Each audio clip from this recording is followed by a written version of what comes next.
We have heard a lot about Warren Buffett, but there is a name which is synonymous to Warren Buffett in the investment world: Carlos Slim, who was the richest man in the world from 2010 to 2013. He is the only non-US who topped the Forbes Rich List.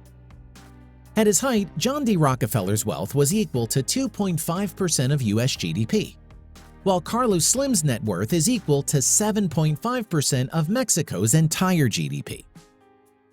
He controls over 200 companies including telecommunications, cigarettes, construction, mining, bicycles, soft drinks, airlines, hotels, railways, banking, and printing sectors. He accounts for 40% value of the listings on the Mexican Stock Exchange. Carlos's parents were immigrants from Lebanon. They migrated to Mexico to avoid being conscripted into the Ottoman Army.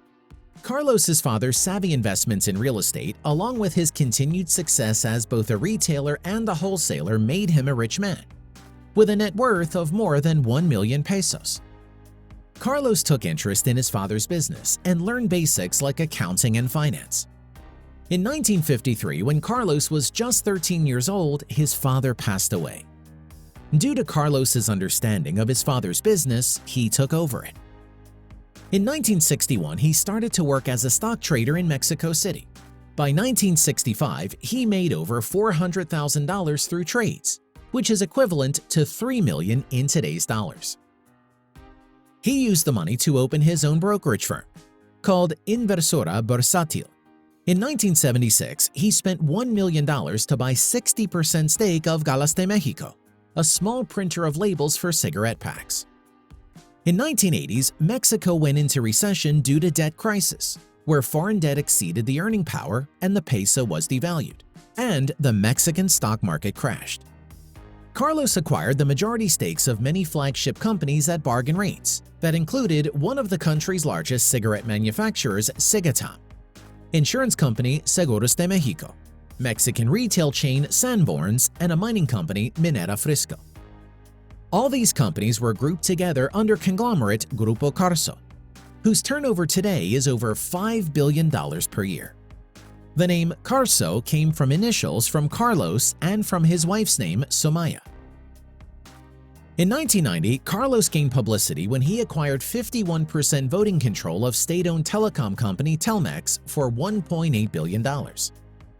However, this payment of $1.8 billion became controversial because it took place over the course of the next several years, using revenues from the company itself. Rumors were made at that time that Carlos used his powerful friends in government to get the lucrative deal. Telmex is a private company today, but it controls 90% of landline phones in Mexico. There are other telephone companies in Mexico, but they have failed to compete with Telmex. In 2000, Carlos spinned off Telmex's wireless business into a new company called América Móvil. América Móvil annual revenue today is $52 billion and is the 7th largest mobile network operator in the world in terms of equity subscribers.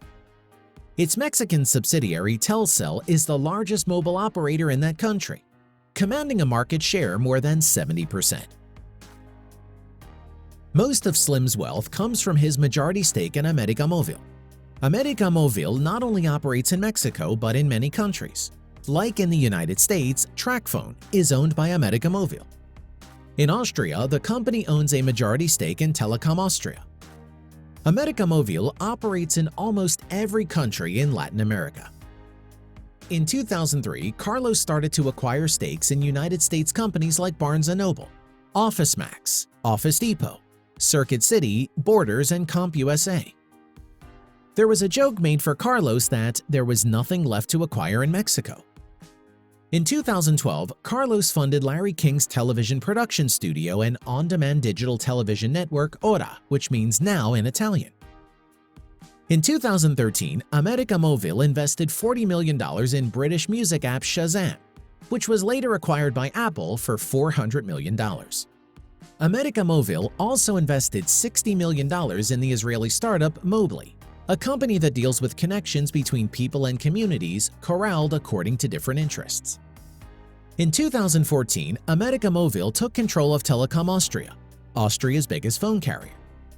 In the same year, Carlos and the former U.S. Vice President Dick Cheney invested in Wellaware, a Texas-based oil and gas software developer. In 2015, he bought Spanish real estate at dirt cheap prices with the ailing Spanish economy. In 2008, Carlos acquired 6.4% stake in New York Times for $127 million. He also loaned $250 million in the form of 6-year notes with warrants that are convertible into common shares. The notes also carry a 14% interest rate with 11% paid in cash and 3% in additional bonds. In 2011, his $250 million loan was repaid after $151 million in interest payments and prepayment penalties. In 2015, he used the deal to buy additional 9.8% stake of the company for just $101 million. This made Carlos to own nearly 17% stake, becoming the paper's largest single investor. Carlos's stake in the New York Times is currently worth about $1.36 billion. Carlos is known for his savvy in buying assets at depressed prices. If we observe his deals at New York Times, he invested $127 million at the start.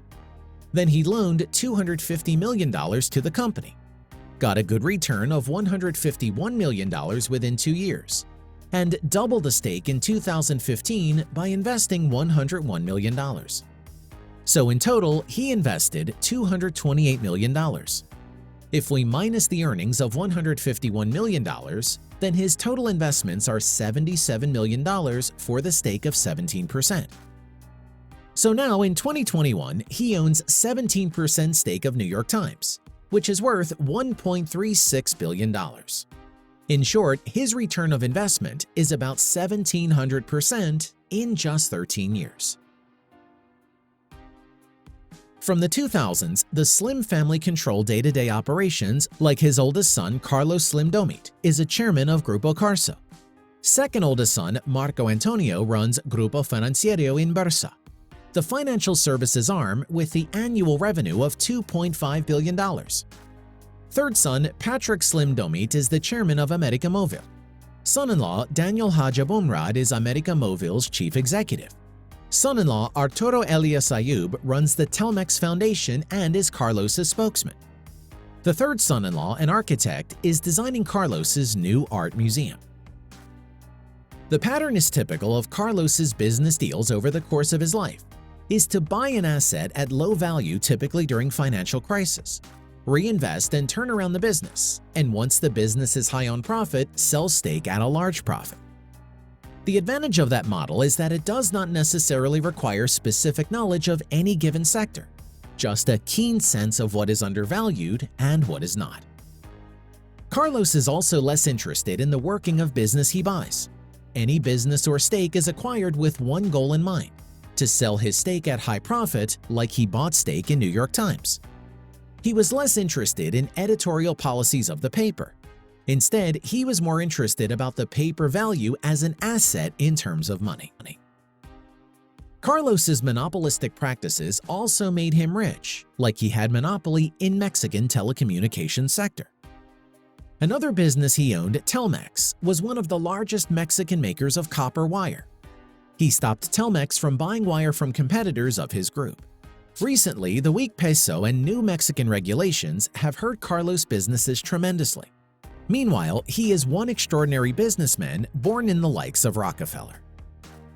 Thank you for watching. Don't forget to subscribe to our channel to watch more videos like that.